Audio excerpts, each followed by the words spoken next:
Now, next Friday is a big date in the calendar for hundreds of charity and community organisations in Northern Ireland. The EU's European Social Fund will stop at the end of the month. It's a result of the UK's decision to leave the EU. Now, it was worth about £40 million every year, with Stormont matching 35% of that funding, taking it up to £54 million. Westminster says a replacement fund, the UK Shared Prosperity Fund, will provide around £30 million, but organisations here say it falls short of what needed. And of course, as well as that, there's a loss of around 1,700 jobs, and there are concerns about the knock-on effect on the people being supported. So with me in the studio, Róisín Wood of Community Foundation NI and Claire Minahan of Include Youth. Have you been worried about this for some time, and the platitudes that we hear from the department, is that going to comfort you at all? I don't think so. I think we've been worried about it for a number of times, and I know some of my colleagues in NICFA, CO3, and now I have been saying exactly the same thing. We understand, we are a big independent funder here, but we won't be able to in any way address the gap in this here, and that's going to impact the sector that's massively impacted just coming out of COVID and the cost of living as it is. We understand really clearly that this is going to have an impact on people's jobs. But it's also going to impact on the people, the beneficiaries, and they are probably the most vulnerable people in Northern Ireland, people with a disability, people suffering mental health. So we're really, really concerned about how this is going to impact a sector that is already stretched beyond belief. And the impact on that will be, where will these people go to? Will they go to then the NHS, which we also know is completely stretched? So it's massive implications. Something's got to give. Yeah. Well, let's hear from a couple of people who have benefited from Include Youth Services. That's your service, Claire. This is from BBC Newsline, actually. Our education correspondent, Robbie Meredith, talked to Mark from Belfast and Blair from Ballymena. Both had challenges as teenagers, but they say that being involved with the organisation turned their lives around, and they are worried what will happen to other young people like them when the funding stops. I had a lot of mental health issues, and there was a lot of pressure on me in school to actually do well. And for me, I just couldn't deal with the pressure growing up with being a present young man and had to keep my emotions to myself. If I didn't have that service provided to me, then I don't know where I would be today. And if this service does get took away, there's going to be loads of vulnerable people who are going to be, in deep water. I was involved in antisocial behaviour. I had been arrested, and my life was really going down a bad path. I was involved with alcohol and other substances that was influencing my life, impacting my mental health, and predominantly impacting my whole life. If the government doesn't step in, or someone doesn't step in to save this service, we're ultimately putting the most vulnerable back in an even vulnerable position. To me, that doesn't make sense. Mark and Blair and Claire Minahan of Include Youth, what kind of services are you offering? Because obviously those two young people really valued them. Yeah, they did. So Include Youth's been operating for over 40 years, and we work regionally with young people, many of whom are care experienced, but also young people from disadvantaged communities. And those young people say it made a real difference. Yeah, the services we offer often provide a lifeline to the young people that we work with and for. They are young people who have faced social exclusion. They are the young people who are on the edges that need extra support to engage in services. The majority of young people who are referred into our services are young people who are deemed not ready to access mainstream services. So the support that Include Youth and other organisations like Include Youth offer are vital. They are lifelines for these young people. And with the support, young people do turn their lives around. What kind of support are you giving? Where do you get in the... So we see ourselves at Include Youth as a pre-employability service. So we work with young people to get them qualifications, so work experience, mentor and support, personal development, and then we progress them onto education, employment and training. And if that's missing, then what happens to those young people? They just don't get that next step.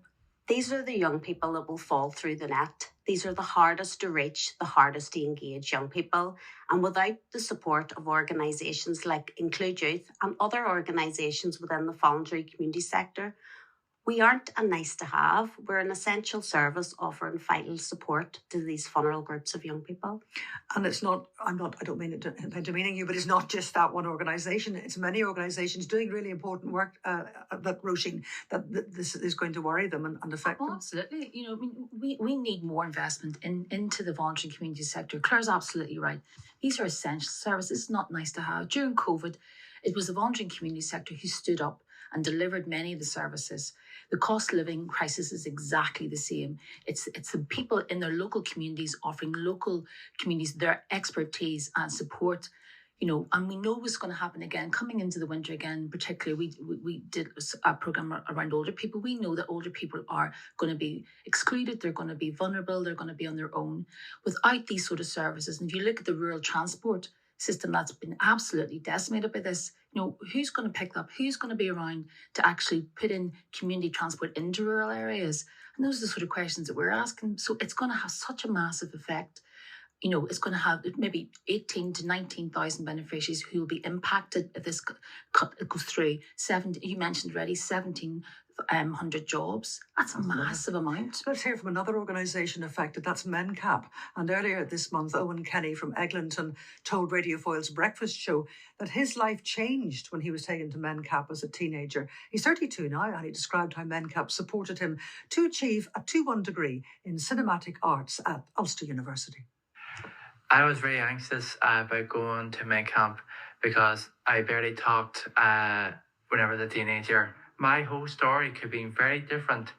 Not going to McGee, for example, and not to get paid work, which I'm currently doing as an inclusion consultant. Without main camp, there is no hope. Once main camp closes, there is no hope for people with disability will go into education and work to get paid work. But I hoped whenever I done that TV that other people with disability can go to main camp and they can see from supermodel, if you will, that you can get a 2.1 degree, but main camp is there to support you. It worries me greatly because with these staff, once they're gone, they're gone.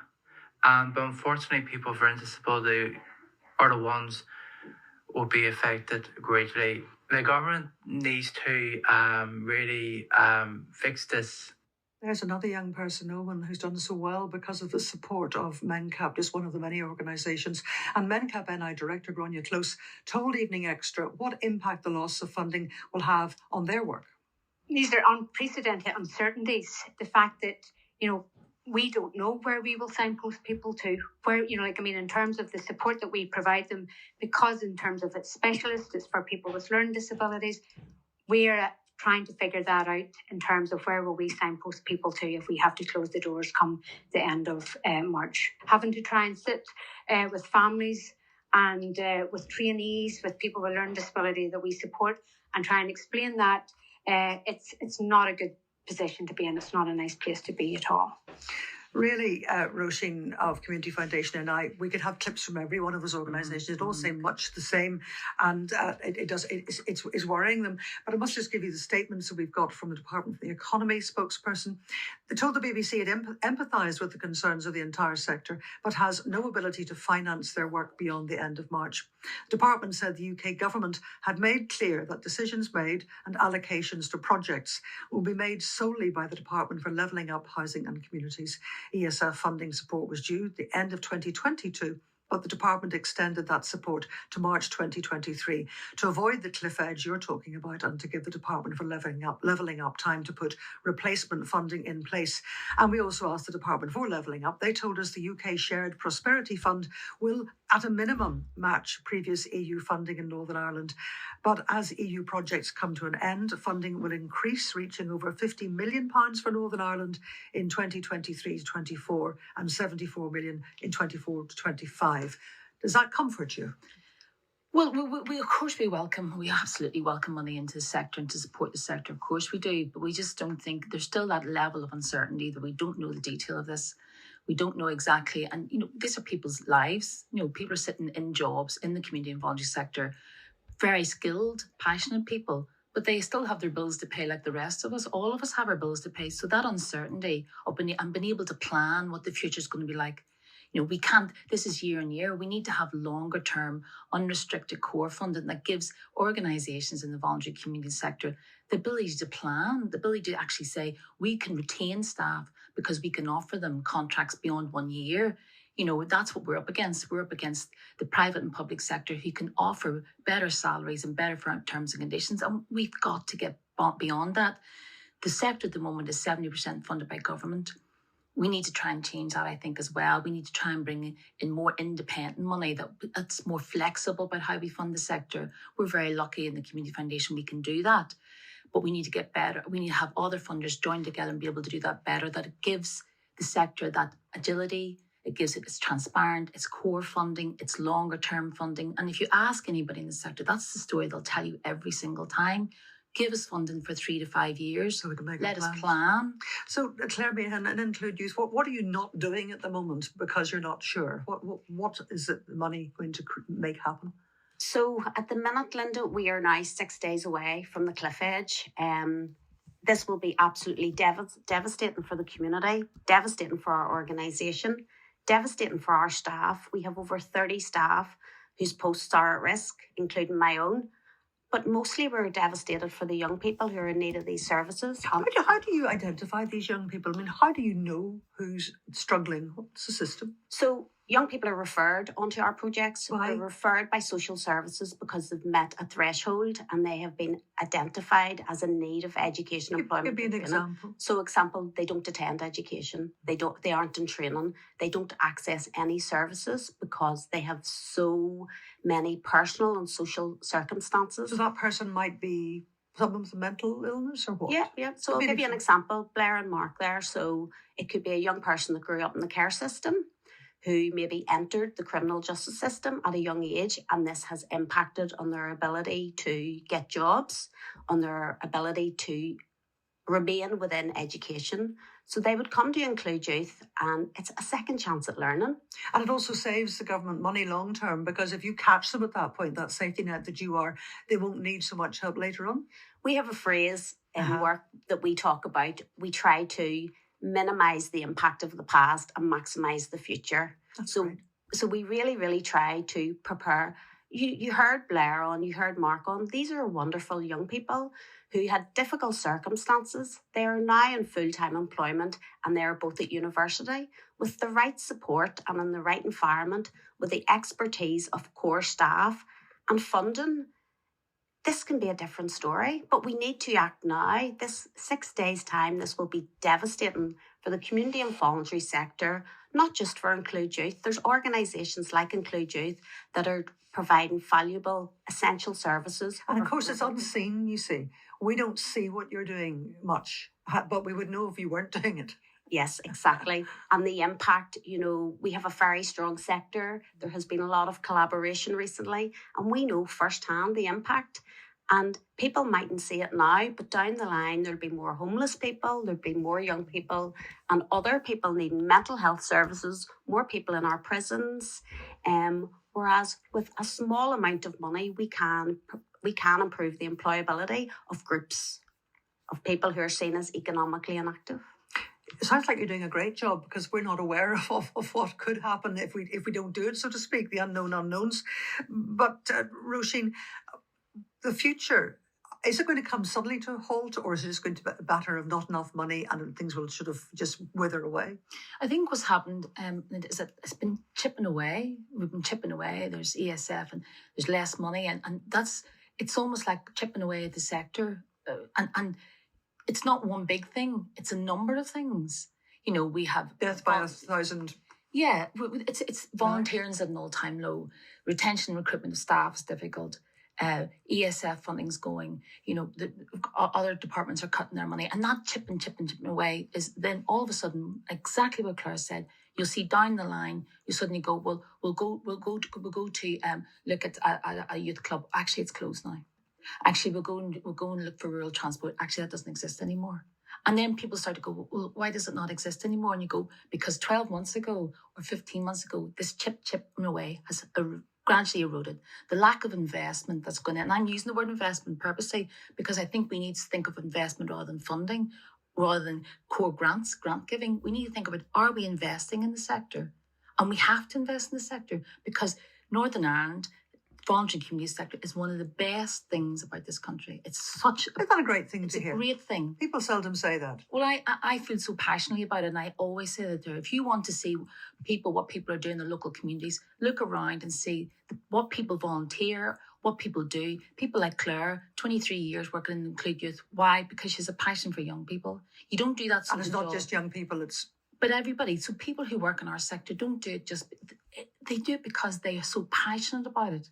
And yet we don't reward them with long-term contracts or good terms and conditions. We have to start doing that. And if we want to attract young people into work in the voluntary community sector, we have to make that attractive for them. I'm a great believer in that. We have a vibrant community voluntary sector, but they're struggling. And if we don't recognise that now, we never will recognise, because we are at the cliff edge. I have a storm, whatever you want to use. If we don't recognise that and try to do something about it now, we're going to wake up and work out where did it go wrong and why didn't we? Why didn't we? You know, if we were talking about 1,700 people in a private company losing their jobs, it would be on the news all the time. But that's what we're saying is happening in the sector. So we need to go, we want to try and bring in more private investment into the sector that delivers everything it does. Every time it's asked to deliver something, it does. During COVID, this sector stood up more than any other sector delivered. They did that. And we need to recognise that and make sure that we recognise that without a strong and vibrant and well-funded community and voluntary sector, Northern Ireland's a lesser place. You've made the case to me very passionately, very much so, Róisín Wood, Community Foundation NI. And Claire, I really get it now that you're doing things we're not seeing, but if you didn't do them, we would. So let's nip it in the bud now. We'll find out, we'll follow this as things develop. But for now, thank you very much, Róisín Wood, Community Foundation NI, and Claire Menahan, Include Youth, and you're doing a great job, both of you. Thank you. Thank you for that.